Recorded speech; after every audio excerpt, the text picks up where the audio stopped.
Yan, mag-isa tayo ng gulay, carrots, sayote, tas konting sahog ng manok, sibuyas, bawang, and of course, my trusted band, Mamacita's oyster sauce.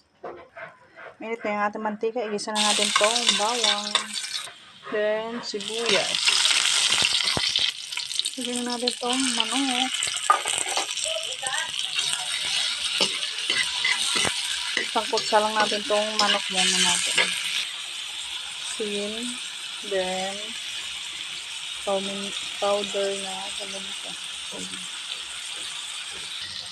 Yan, nagmantika na. Isangkutsa na natin tong gulay natin.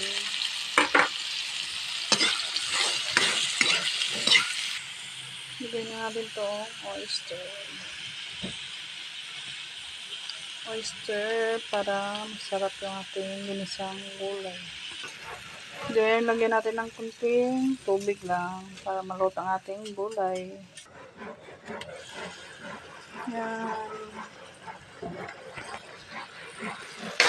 Ito na itong gulay natin. Okay ng ating gulay. Thank you for watching po. God bless!